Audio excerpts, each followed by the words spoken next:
டிங்க், அதாவது dual income no kids. அந்த gen Z, இப்போ அடுத்து வரப்போகிற ஜென்ரேஷன் பீட்டா, இவங்க வரிசையில் இவங்களுக்கு முன்னாடி இருந்த ஜென்ரேஷனுக்குள்ளே நிலவுற ஒரு கான்செப்ட் தான் டிங்க்கு. போன வாரம் நீயா நாளில் வந்து இதை பற்றி பேசினோன்னே எனக்கு ரொம்ப ப்ரொவோக்கிங்காக இருந்துச்சு. இது என்ன, அவங்க பேசுகிறப்பவே எனக்கு நிறைய லேயர்ஸ் ஓப்பன் ஆச்சு.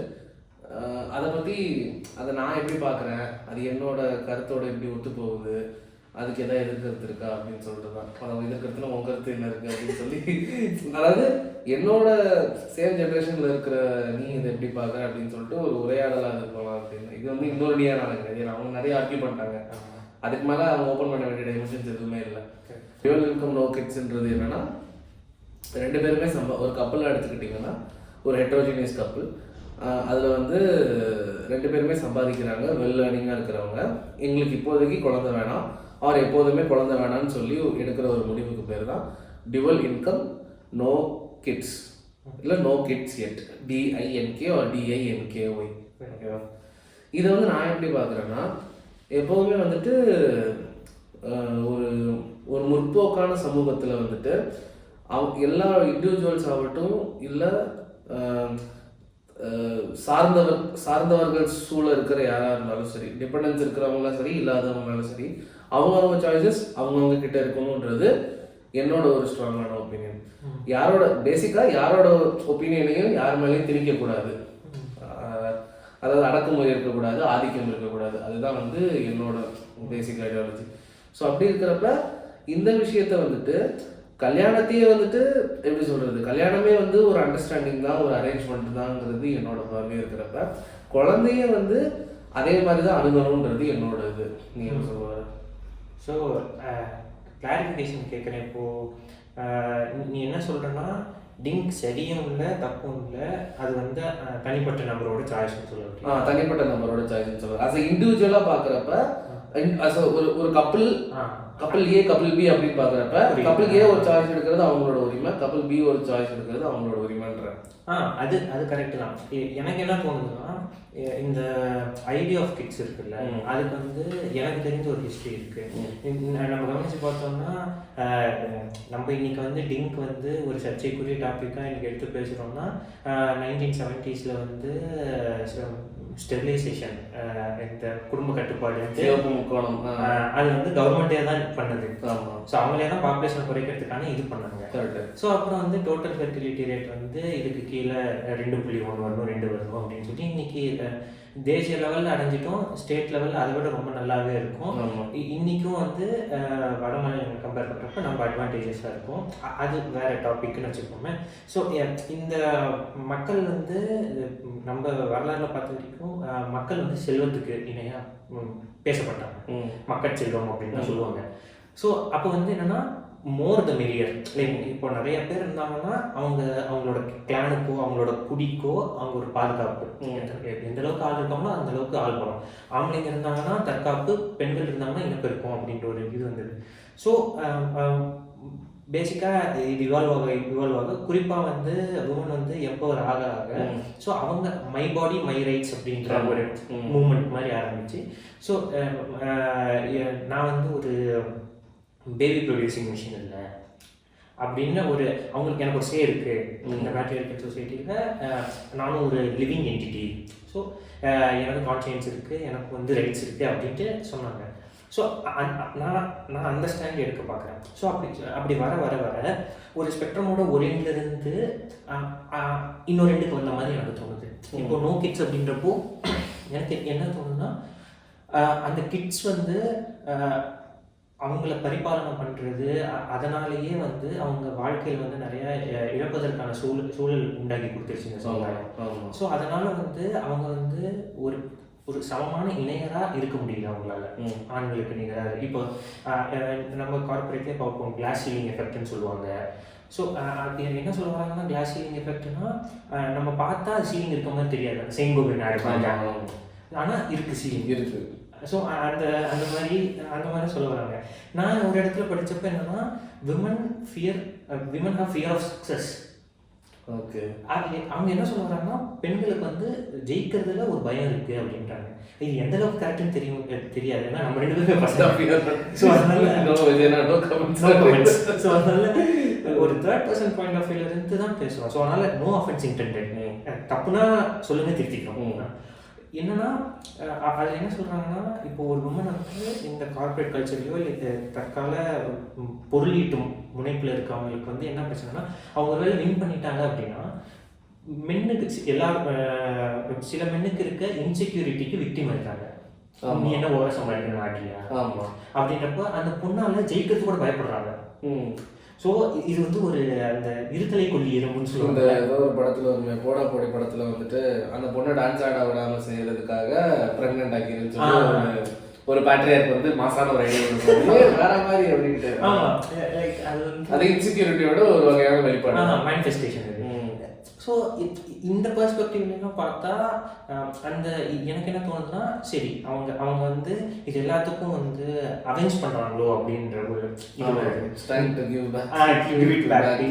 பே பேக் டைம் அப்படின்ட்டு சொல்கிறாங்களோ அந்த நிலைப்பாட்டில் இருக்கவங்க அப்படின்ட்டு.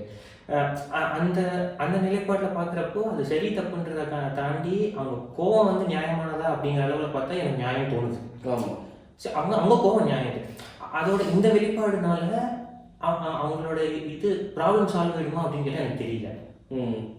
என்ன ப்ராப்ளமா எதாவது சொல்கிறேன்? ப்ராப்ளம்னா சம உரிமை, சம உரிமையோ இல்லை அவங்க எதிர்பார்க்க எதுலாம் வஞ்சிக்கப்பட்டதா சொல்கிறாங்கல்ல, அந்த வஞ்சம்லாம் போயிடுமா அப்படிங்கிறது வந்து எனக்கு தெரியல.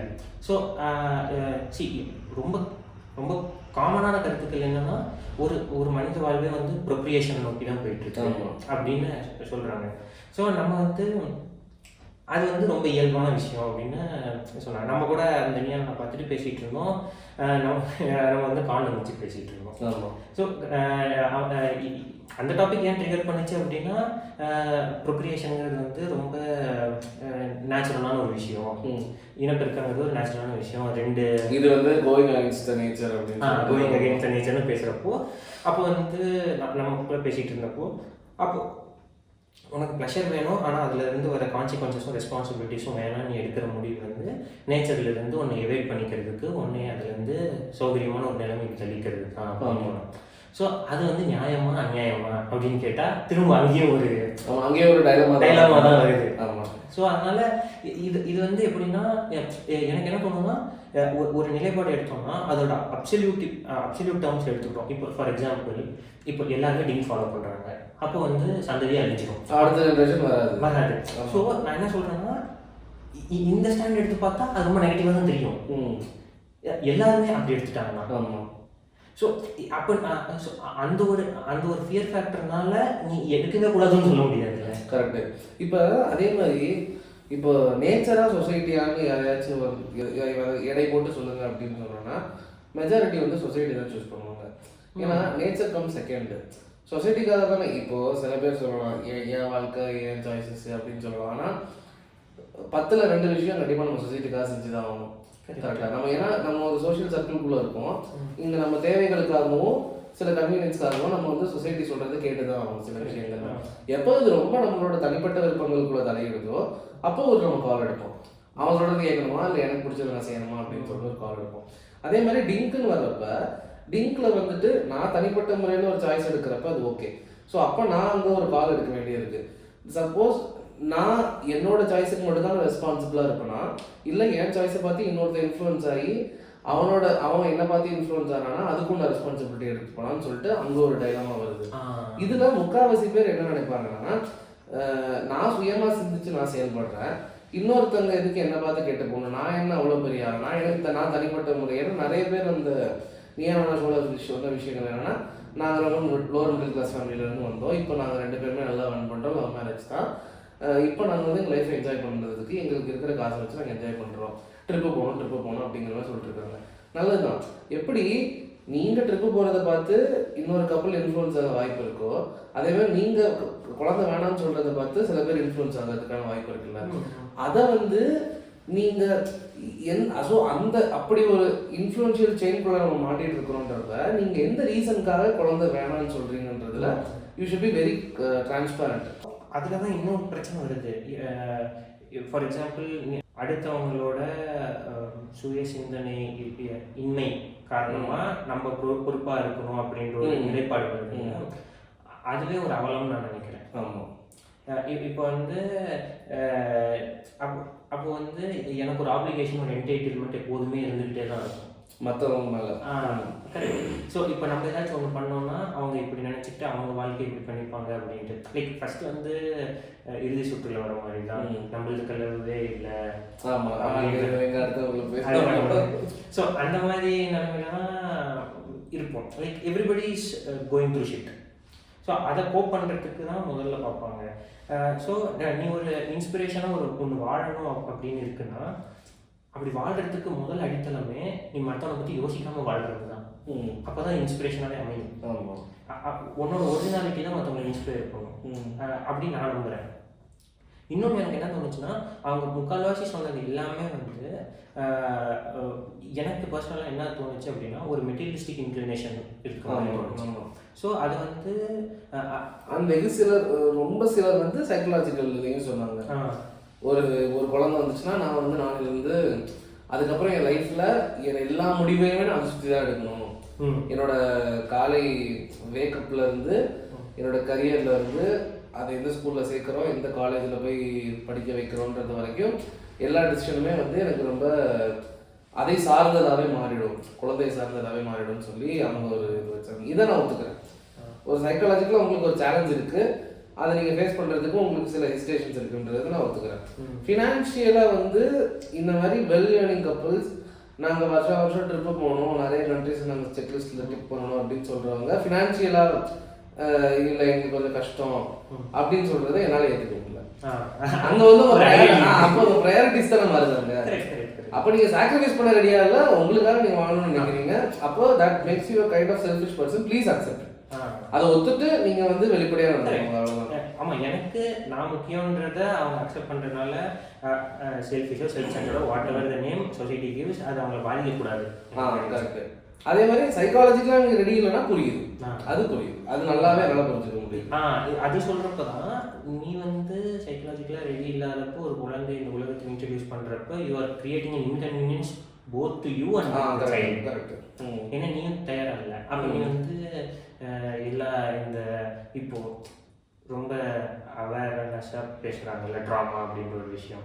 ஸோ அதுக்குள்ளே நீ நம்ம தள்ளிடும், நம்மளை அறிஞ்சோம், நம்மளே இம்பேலன்ஸாக இருக்கும் அப்படின்னு நமக்கே தெரியலப்போ நீ வந்து ஆப்பத்தை உட்கார்ற மாதிரி தான். ஸோ நம்ம ரொம்ப டெம்பர் நமக்கு லூஸ் பண்ணணும், இல்லை ரொம்ப ஸ்னாப் ஆஃப் ஆகிறோம் அப்படின்னா அது இன்னொரு பிரச்சனையும் சேர்த்து ஈக்குவேஷனுக்குள்ள கொண்டு வந்து ரொம்ப கில் ட்ரிப் ஆகி நிறைய ப்ராப்ளம்ஸ் வரும். ஸோ அதுதான் இது வந்து நீ சொல்கிறது எப்படி அந்த சைக்கலாஜிக்கல் விஷயம் எனக்கு எப்படி தோணும்னா, அது வந்து சுய ஆராய்ச்சி தான். நீ வந்து ஒன்றை புரிஞ்சிக்கிட்டு ஒன்றை இங்கே வந்து நீ உன்னை எல்லாமே வந்து கப்புள்ஸை ஒன்றா வச்சு பேசிகிட்டு இருக்கோம். லைக் அவங்க ரெண்டு பேரும் எனக்கு தெரிஞ்சு 50-50 தாண்டி பெண்களுக்கு நிறைய வெயிட்டேஜும் கொடுக்கலாம். ஸோ அதனால் பட் ஓகே, அந்த செட்டப்புக்கு வந்து ஒரு மேனை உள்ளே கொண்டு வர்றது எப்படி அப்படிங்கிற அந்த கான்வர்சேஷன் தான் வந்து அது அன்கம்ஃபர்டபுள்னு சொல்லலை, அது எப்படி தொடங்குறதுன்னு தெரியல. எதுக்குள்ள இப்போ அந்த ப்ரெக்னென்சி அப்படின்னு ஒரு கெஸ்டேஷன் ப்ராசஸ் இருக்கு இல்லையா, 9 மாதம் 10 மாதம், அப்புறம் போஸ்ட் ப்ரெக்னென்சியில் இருக்க அந்த ஒரு எமோஷ்னலி அதெல்லாம் இருக்கு இல்லையா. ஸோ அதை வந்து இந்த ஒரு என்விரான்மெண்ட்டில் இப்போ நிறைய பேர் சப்போர்ட் பண்ணுறாங்க. விஆர் ப்ரெக்னென்ட்லாம் போட ஆரம்பிச்சுட்டாங்க. எனக்கு அது டிஃப்ரெண்ட் ஒப்பீனியன் இருக்குது. ஸோ அதை விட்டு ஸோ அதெல்லாம் சொல்கிறாங்க. பட் நடைமுறை அளவில் வந்து எப்படி ஒரு மேன் உள்ளே போக முடியும் அந்த ப்ராசஸ்க்குள்ளே? இப்போ ஜென்ரலாக சொல்லுவாங்கல்ல, I can empathise you but I can not feel what you feel. எனக்கு தெரிஞ்சு ப்ரெக்னென்சிக்கு நல்லா புரிஞ்சுக்கணும், என்னால் புரிஞ்சிக்க முடியுது, பட் என்னால் எப்படி ஃபீல் பண்ண முடியும்? அப்போ வந்து என்னால் கூட நிற்க முடியும், எல்லாமே பார்ட்டிசிபேட் பண்ண முடியும், but end of the day you feel your pain. Correct. So அது வந்து அன்ஃபார்ச்சுனேட்லி அதுக்கு என்ன பண்ணணும்னு தெரியல. ஸோ இப்போ இதுக்கு வந்து இந்த ரெஸ்பான்சிபிலிட்டி யார் எடுத்துக்கணும் அப்படின்ட்டு ஃபிங்கர் பாயிண்ட் பண்ண முடியுமா அப்படின்னா, மேபி தே கேன் ஹெல்ப். இப்போ ஃபார் எக்ஸாம்பிள் லைக் இப்போ கொஞ்சம் கொஞ்சமாக எல்லாரும் அந்த இந்த நாலேஜ் அபவுட் மென்ஸ்ட்ரேஷன் அதெல்லாம் இல்லை. ஸோ அந்த மாதிரி மேபி இதுவும் இன்னும் கொஞ்சம் ஓப்பன் அப் ஆகி இப்போ நிறைய நம்ம பார்க்குறோம் லைக் கப்பிள்ஸ் யோகா அந்த ப்ரெக்னென்சி டைம் யோகாலாம் போகிறாங்க. ஸோ மோர் அண்ட் மோர் இன்ட்ரெஸ்டடாக இருக்கப்போ நிறைய பேர் என்ன சொன்னாங்கன்னா டிங்க்ன்றப்போ எதுக்கு தேவையில்லாமல் பெயின் கோ த்ரூ பண்ணணும் அப்படின்னு சொன்னாங்க. ஸோ அந்த பெயின்ஃபுல்லான ப்ராசஸில் கொஞ்சம் சூத்திங்காக இருக்கிறதுக்கு இஃப் அதுதான் ஒரே பிரச்சனை, இந்த பெயின் தான் ஒரே பிரச்சனை அப்படின்னா அதுக்கு ஏதாச்சும் பண்ணணும். இல்லை நீ சொன்ன மாதிரி அந்த ட்ராவல் பண்ணணும் அது பண்ணணும் அப்படின்னு பண்ணுறப்ப எனக்கு அந்த இதில் என்னென்னா 100 பேர் ட்ராவல் பண்ணணும்னு சொல்கிறாங்கன்னா அந்த 100 பேரில் எத்தனை பேரால் அந்த பேஷனை அலைவாக வச்சுக்க முடியும்னு தெரியல த்ரூவும் தெரியும் கடைசி வரைக்கும். ஏன்னா அவங்களுக்கு இப்போ வந்து ட்ராவலிங் நல்லா இருக்குன்னு தோணுனா இந்த சமயத்துக்கு அவங்க பண்ணலாம். ஏன்னா முன்னாடி அவங்க போகாததுனால they are trying to catch up. அந்த ஃபோமோவை ஃபில் பண்ணுறதா கூட இருக்கலாம், எல்லாரும் இல்லை சில பேர் இருக்கலாம். ஸோ அப்படி இருக்கப்போ ஒன்ஸ் அதை கேட்சப் பண்ணிட்டாங்க அப்படின்னா they will get bored of that also. So அப்போ வந்து மற்றவங்க ஃபேமிலியோட செட்டில் ஆகிறப்ப அவங்களுக்கு அந்த ஃபோமோ வந்துருச்சுன்னா ஆமாம் நாளைக்கு வந்து நமக்கு யாருமே இல்லை. இன்னொரு நீ சொன்ன மாதிரி அன்றைக்கி பேசிட்டு இருந்தப்ப இன்னொருத்தவங்களோட உங்கள் ஃப்ரெண்ட்ஸோட குழந்தையோ யாரையோ போய் வீட்டில் போய் தூக்கி கொஞ்சிட்டு திரும்ப வீட்டுக்கு வர்றப்ப ஐயோ நமக்கு இன்னொரு குழந்தை இல்லையே நினைக்குது அந்த வரலாம். அந்த ஃபோன் வரப்போ அதுதான் இது வந்து நிறைய இஃப்ஸ் அண்ட் பட்ஸ்குள்ளே வருது. ஆமாம் அதே மாதிரி என்ன எண்ட் ஆஃப் த டே என்னன்னா ரிக்ரெட்ஸ் வச்சுக்காம இருக்கிறது நல்லா. கரெக்ட். எந்த நாளைக்கு என்ன நடந்தாலும் என்னோட ஆசைகளோ என்னோட பேஷன்ஸோ எப்படி மாறினாலும் நான் ரிக்ரெட் பண்ண மாட்டேன். I want regret for my choices அப்படின்னு சொல்லிட்டு அந்த ஒரு கன்விக்ஷன் இருந்தாலே போதும் டிங்குக்குள்ளே என்ட்ரு ஆகுது. ஆனால் டிங்குக்குள்ளே என்ட்ரு ஆகிறதுக்கு I think the female should lead. எந்த ஒரு கப்பலாக இருந்தாலும் நீங்கள் டிங்குக்குள்ளே போகலாமா வேணாமான்னு முடிவெடுக்க வேண்டியது கண்டிப்பாக பெண்ணாக தான் இருக்கணும்னு என்னோட தனிப்பட்ட கருத்து. ஏன்னா அவங்க கோத்ரூ பண்ண போகிற லேபர் அவங்க அதுக்கப்புறம் அவங்களோட lifestyle they can't go back to what they were before. Men சொல்லலாம் நான் கூட இருந்தேன்னு சொல்லலாம், ஆனால் உங்க லைஃப் எந்த விதத்துலையும் மாற போகிறது இல்லை. என்ன 2 மணி கொட்டுற இடத்துல 4 மணி சேர்த்து கொட்டுவோம் வயசானவங்க அவ்வளோதான். மற்றபடி வேற ஒன்றும் உங்களுக்கு சேஞ்ச் ஆக போகிறது இல்லை. Neither your reproductive system nor your butt size or your hip size nothing is going to change. அவங்களுக்கு தான் எல்லாமே எக்ஸ்ட்ராவோட ஆட் ஆக போகுது. இது நேச்சர் தான். சில லெஃப்டிஸ்ட் ரைட்டிஸ்ட் வந்து என்ன சொல்லுவாங்கன்னா இது நேச்சர்லேயும் உமன் அதுக்காக தான் படைக்கப்பட்டிருக்காங்க, அதனால அது வந்து அவங்க கோத்ரூ பண்ணி தான் ஆகணும்னு சொன்னீங்கன்னா அப்போ அதாவது செக்ஸஸ் அப்போ வந்து அடிப்படையில் பார்த்தா செக்ஸஸ் நேச்சர்னு இருக்கிறப்ப நான் செக்ஸை வேணாம்னு சொல்லிடுறேன். ஏன்னா செக்ஸை நீங்கள் எப்போ வந்து ப்ரூட்டலாக மாற்றுறீங்களோ நான் செக்ஸே வேணாம்னு சொல்லிட்டேன்னா அப்போ child bearing out of the கொஷனுக்கு போயிருது இல்லை. கரெக்டு. ஸோ அப்போ வந்து நீ ரைட்டிஷ் பாயிண்ட் ஆஃப் வியூ சொன்னனால பிரிங்கிங் திஸ். அப்போ வந்து you are skipping the process. ஜென்ரலாக என்ன சொல்லுவாங்கன்னா அந்த ரைட்டிஸ்ட் ஃபிலாசபி எப்படி சொல்லுவோம் அப்படின்னா there are multiple steps to lead a life, sequential steps. அது வந்து பிரம்மச்சரியா கிரகஸ்தா அந்த மாதிரி. ஸோ அதை நம்ம பார்க்குறப்ப அந்த கிரகஸ்தா இப்போ வந்து your taking the procreation out of the equation in family அப்படின்னா you are living the life of a monk, celibacy basically. Correct. So புணர்தல் இல்லை, அது வந்து ஆஃப் த டேபிள் அப்படிங்கிறப்போ நான் யோசிச்சு பாருங்கன்றேன். அதாவது லெஃப்டிஸ்டா என்னோட டியூட்டியா என்ன பார்க்குறேன்னா கொஸ்டின் இருக்கு. ரைட்டிஸ்ட கொஸ்டின் பண்றது தான் லெஃப்டிஸ்டோட மெயின் வேலைன்னு நான் நினைக்கிறேன். நீங்க எதெல்லாம் நார்மல் எதெல்லாம் சிஸ்டம் எதெல்லாம் ஸ்டாண்டர்ட் செட் பண்ணிருக்கீங்களோ எதெல்லாம் இந்த மாரி செல்வர் சொல்ற மாதிரி எதெல்லாம் நீங்க புனிதம்னு நினைக்கிறீங்களோ அதெல்லாம் உடைக்கிறது தான் என் வேலை அப்படின்னு சொல்றது தான் அவரோட ஸ்டாண்டர்ட். எனக்கு உடைக்கிறத விட கொஸ்டின் கேட்டு உங்களை நீங்க அதுக்கு ஆன்சர் உங்கள்கிட்ட இருந்து அந்த ஆன்சர் எடுக்கிறது தான் எங்களோட வேலைன்றது என்னோட தாட்டு. ஸோ அப்படி இருக்கிறப்ப அந்த செக்ஸை வந்து ஈக்குவேஷன்ல இருந்து எடுக்கிறப்ப அது ஒரு புது நார்மல்னு நினைச்சிட்டு மூவ் ஆன் ஆகுறது பெட்டர்னு தோணுது. ஸோ அப்போ நீ வந்து ஜிஏ மாதிரி பிளட் டானிக் குடிக்க சொல்ற. பிளட் டானிக்காக இருந்துட்டு போயிருங்க அப்படின்னா அதுக்கு இன்னும் பயங்கரமா தூக்கிட்டு வருவாங்க. அதுதான் விஷயம். ஏன்னா இன்னுமே வந்து people most of the people still don't believe in polygamy. பாலிகாமியை ஒத்துக்கிறதுல அவங்களுக்கு மிகப்பெரிய ஒரு மனத்தடை இருக்கதான் செய்யுது. மோனோகாமி தான் வேணும். சில மலுமட்டை இடையிலும் சுற்றிட்டு தான் இருக்காங்க. மோனோகாமிக்கு வரப்போற பொண்ணு வச்சுன்னா இருக்கணும், ரிலேஷன்ஷிப்ல எல்லாம் இருக்கணும்னு சொல்லிட்டு சில இங்க இருக்கதான் செய்யறாங்க. ஸோ அப்படி இருக்கிறப்ப இவங்களுக்கு வந்து அதாவது நான் சொல்றது வந்து அன்னைக்கு பேசின நியானால வந்த கப்பல்ஸ் எல்லாருமே ரொம்ப ஃபார்வர்டா இருந்தாங்க. அவங்க பேசினது எல்லாமே அட்லீஸ்ட் அவங்க அன்னைக்கு பேசினதுக்கு ரொம்ப ஜஸ்டிஸா இருந்துச்சு. யாருமே வந்து தெரியாம உணரல. எல்லாமே ரொம்ப ரன்னிங்காக இருக்கிறவங்க, டெய்லி சொசைட்டியை டீல் பண்ணுறவங்க, அவங்க சொல்கிறப்ப என்னால் ஏற்றுக்காமல் இருக்க முடியல. கண்டெம்பரரி கப்புள்ஸாக இருக்கிறவங்க அவங்க சொல்கிறது அவங்களுக்கு ஒரு புது நீட் இருக்குன்றப்ப அட்ரஸ் பண்ண வேண்டியது மற்றவங்களோட கடமை. யார் அந்த பொசிஷனில் இருக்காங்களோ அவங்க அதை பண்ணி தான் ஆகணும். வேற இன்னுமே மோனோகேமியில் தான் இருப்பேன், எனக்கு பாலிகாமியே எனக்கு பிடிக்காது அப்படின்னு சொல்லிட்டு சுற்றிட்டு இருக்கவங்க டிங்கெல்லாம் வந்து அவனுக்கு எப்போ புரியும்னு எனக்கு புரியல. So coming back to square one, நீ வந்து அந்த டிங்க்குன்ற டெசிஷனை வந்து ஸ்டியர் ஹெட் பண்ண வேண்டியது வந்து அந்த உமனாக இருக்கிறது பெட்டர் அப்படின்னு. கரெக்ட். ஸோ இப்போ வந்து நான் எப்படி சொல்கிறேன்னா, அது வந்து ஹைப்போதெட்டிக்கலி அது வந்து போஸ்ட் மேரேஜ் வருது அப்படின்னா, அப்போ ஒரு கான்ஃப்ளிக்ட் வரும் அப்படின்னா, ஸோ அதை ரிசால்வ் பண்ணுவோம் இல்லையா?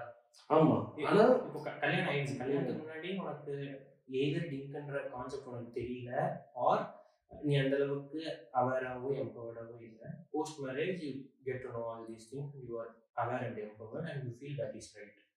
ஸோ அப்படி இருக்கப்போ நான் ஏன் அது கான்ஃப்ளிக்ட்னு சொல்ல வரேன், ஒரு டைலமேட்டிக் சிச்சுவேஷன் சொல்ல வரேன்னா, அந்த அந்த அந்த பையனுக்கும் he did not sign up for that.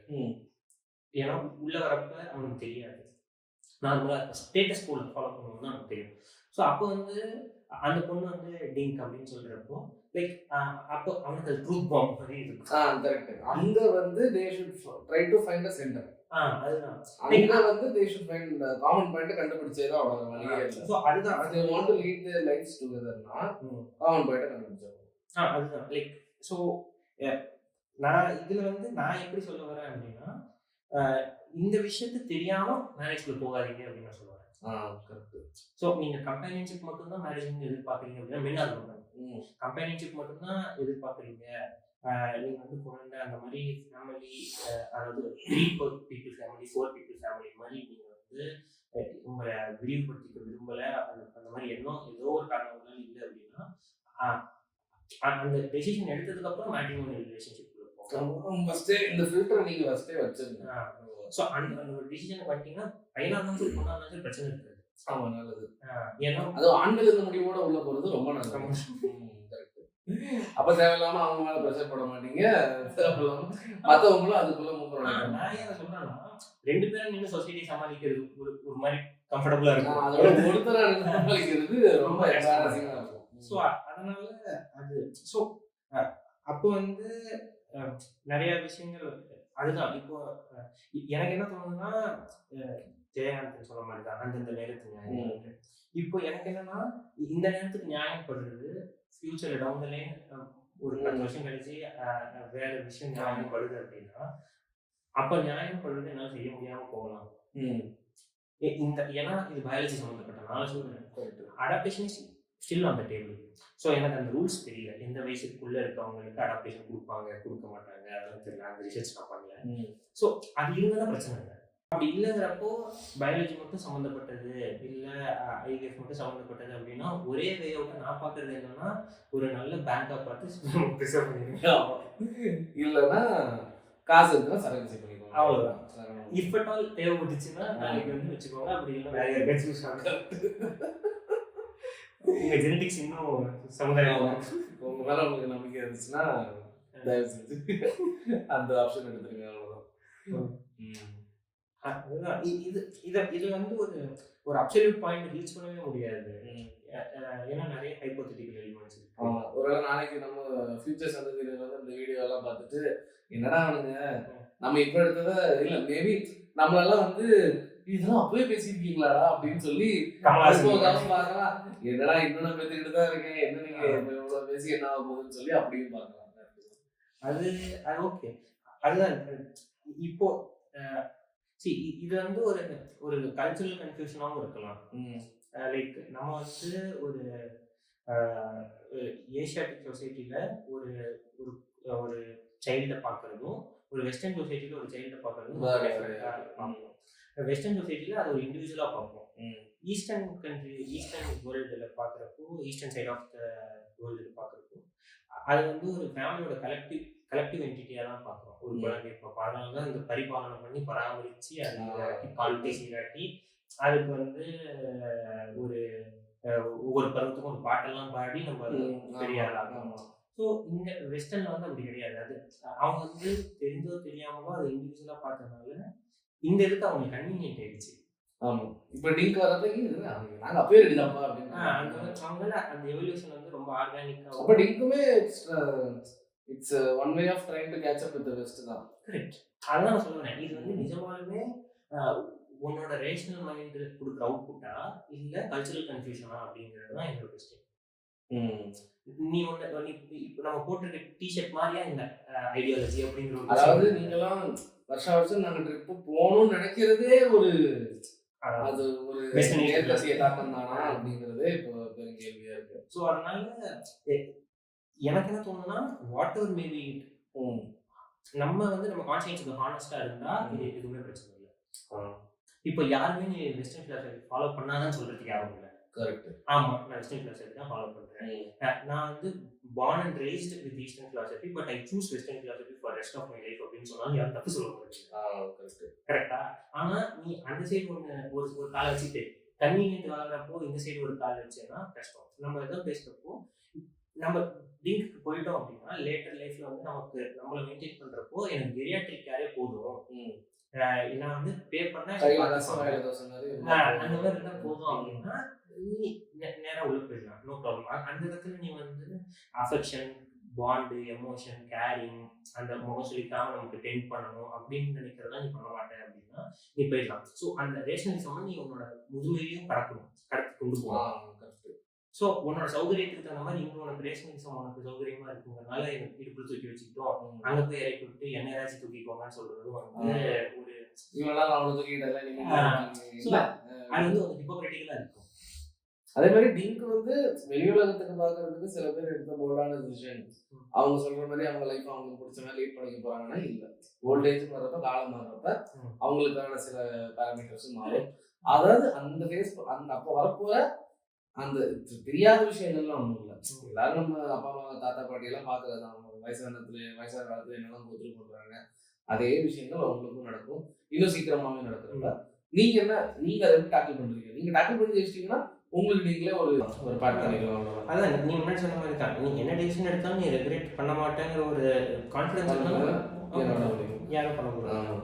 அதே மாதிரி இன்னொன்று என்னன்னா, டிங்கை வந்து வழக்கம் போல தான் எப்போவுமே வந்துட்டு எப்போல்லாம் ஒரு முற்போக்கான ஒரு கான்செப்ட், அதாவது தனிப்பட்ட முறையில் எப்போல்லாம் ஒரு டிசிஷன் எடுத்து அது ஒரு ட்ரெண்ட் ஆகுதோ அப்போல்லாம் அந்த ப்ரைடுன்னு பார்க்குற ஒரு விஷயம் இருக்குது. ஃபார் எக்ஸாம்பிள் எல்ஜிபிடிக்கு அப்புறம் ப்ரைட் மந்த்து, அந்த மாதிரி சில விஷயங்களை வந்து இந்த மாதிரி ட்ரெண்ட் ஆகி சின்னதாக இருக்கிற விஷயங்களை எப்போ ப்ரைடோட அசோசியேட் பண்ணுறாங்களோ அப்போ தான் அது ஒரு பேசும் பொருளாகவே மாறுது. ஸோ ஆனால் வந்து இது வந்து இந்த பேட்டர்னை தடுக்க முடியுமான்னு கேட்டால் முடியாது. எந்த ஒரு விஷயம் வந்தாலுமே அதை ஊதி பெருசாகணும், அது ஒரு பேசும் பொருளாகணும்னா அது ஒரு ப்ரைடுங்கிற திங்கோட அசோசியேட் பண்ணி சில ஹேஷ்டாக்ஸ் போட்டு சில பேர் அதை பற்றி பேசினாதான் அது வந்து வைரல் ஆகுது. அது வந்து ஒரு வகையாக நம்ம வந்து இதை பற்றின விழிப்புணர்வு எல்லாருக்கும் ஏற்படட்டும்னு பார்த்தாலும் சில பேர் வந்து அவங்களுக்கு என்னப்பா டிங்கு பிடிச்சி ஜாலியாக இருப்பாங்க அப்படின்னு பார்க்கறது தான் தப்பு. இந்த கர்வம் வந்துட்டு எப்படின்னா, எவ்வளோக்கு எவ்வளோ இது வந்து ப்ரைடுன்னு சொல்லிட்டு ஒரு பீக்கு நீங்கள் எடுத்துகிட்டு போறீங்களோ அவ்வளோ சீக்கிரம் அதை நார்மலைஸ் பண்ணி விட்டுரும். டக்குனு இது வந்து நார்மலைஸ் ஆயிடுச்சுன்னா இப்போ யாருக்கும் எந்த பிரச்சனை சரி புதன்கிழமை அப்படிங்கிற டக்குனு, அதாவது எப்படின்னா அந்த ஷிஃப்ட் வந்து டக்குன்னு நடந்துச்சுன்னா யாருக்கும் எந்த பாதகமும் இல்லை. அதை பத்தின, அதாவது இதை பத்தி தெரியாத இருக்கிறவங்க தெரியாமலே இருப்பாங்க, அதை தெரிஞ்சுக்கிறப்ப அவங்களோட ரியாக்ஷன் தெரியும், அந்த முன்னாடி வீடியோ பேசிட்டு அதான் அப்படின்னு சொல்லிட்டு ஈஸியா கடந்து போயிருவாங்க. நாளைக்கு ஏதோ இதுல வந்துட்டு மேபி அந்த சிங்கிளா மேரிடா டிங்கா அப்படின்னு சொல்லிட்டு ஒரு பாக்ஸே கூட செக் பாக்ஸ் அவ்வளவுதான். அதுதான் அந்த சைன் ஆஃப் ரேஷ். அந்த அது எப்படி சொல்றது, நார்மலைசிங் வந்து எல்லா புது கான்செப்ட்ஸ்லயும் எவ்வளவு சீக்கிரம் நடக்குதோ அவ்வளோ சீக்கிரம் அதை ஃபாலோ பண்றவங்களும் சரி அதை ஃபாலோ பண்ணாதவங்களும் சரி அதை அந்நியமா பார்க்க மாட்டாங்க. திருநங்கைகள் எடுத்துக்கிட்டா கூட அவங்கள வந்து அந்நியமா பார்க்குற வரைக்கும் தான் நம்ம அந்நியப்படுத்த அவங்க அதை ப்ரைடா எடுத்துட்டு போனாங்க. அதுக்கு பதிலாக அதை எல்ஜிபிடிக்கு ப்ரைட் அதை ஃபார்ம் பண்ணிட்டாங்க. அதுக்கு பதிலாக முதலே நம்ம அவங்க நார்மலா பார்த்துருந்தோம்னா சமுதாயத்துல 10/11 அவங்களா எடுத்துட்டு போயிருப்பாங்க. அவங்க கேட்கறது அதுதான், அவங்க கேட்கறது அவங்களுக்கு செலிபிரிட்டி ஸ்டேட்டஸ்லாம் ஒன்று கேட்கல, இன்க்ளூசிவிட்டி தான் எல்லாருமே. இன்க்ளூசிவிட்டி அண்ட் நார்மலைஸ்டு, அவ்வளோதான். அது கிட்டத்தட்ட எல்லா கான்செப்டையும் வா வந்து என் பக்கத்தில் உட்காரு அப்படின்னா முடிஞ்சுது, எல்லாருமே முடிஞ்சுது, பிரச்சனை இல்லை. எல்லாருமே பக்கத்தில் உட்கார வச்சு பழகுங்க. கீழே உட்கார வச்சா வெளியே நிற்க வச்சா பழகாதீங்க. அவ்வளோதான். அது இனி எந்த எந்த இது வந்து எல்லா பொது கான்செப்ட்டுக்குமே பொருந்துற ஒரு சொற்றொடர் தான்.